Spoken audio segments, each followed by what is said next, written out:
রাধে রাধে বন্ধুরা। আজকে সকালবেলায় ঘুম থেকে উঠে আমাদের বাড়ির গাছ থেকে ফুলগুলো তুলে নিয়েছি, আর এরপর পুজোর জোগাড় করে নিয়েছি।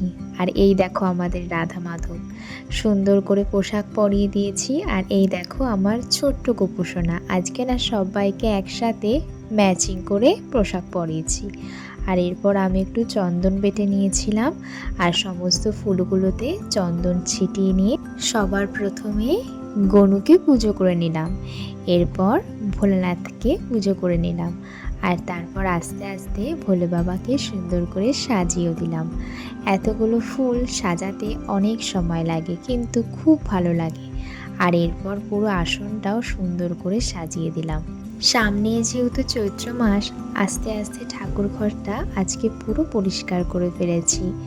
আর এরপর আমি রাধা মাধবকেও পুষ্পাঞ্জলি দিয়ে দিলাম, আর এরপর এই আসনটাও সুন্দর করে সাজিয়ে দিলাম। এত জবা ফুল ফুটেছে আর এত ভালো লাগছে আসনটা সাজাতে।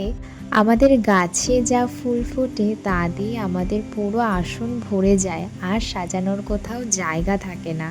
এরপরেও ফুল বেঁচে থাকলে সেগুলো দিয়ে আমি সুন্দর করে মালা গেঁথে দিই। আর দেখো, তোমাদের সাথে গল্প করতে করতে আমার আসনটাও সাজানো হয়ে গেছে। আর এই দেখো আমার রাধা মাধবকে কত সুন্দর লাগছে। এবার আমি ভোগ নিবেদন করব। আর আজকে আমি ভোগে দিয়েছিলাম একটু মিষ্টান্ন।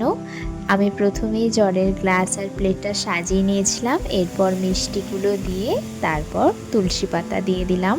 যখন যেটা থাকে আমি তখন সেটাই দিই। আজকে মিষ্টি এনেছিলাম তাই সেটাই ভোগে দিলাম, এরপর ধূপবাতি জ্বালিয়ে নিয়ে একটু আরতি করলাম। এইভাবেই আমি আজকের দিনের পুজোটা সম্পূর্ণ করলাম। আজকে এই পর্যন্তই। তোমরা সবাই ভালো থেকো, সুস্থ থেকো।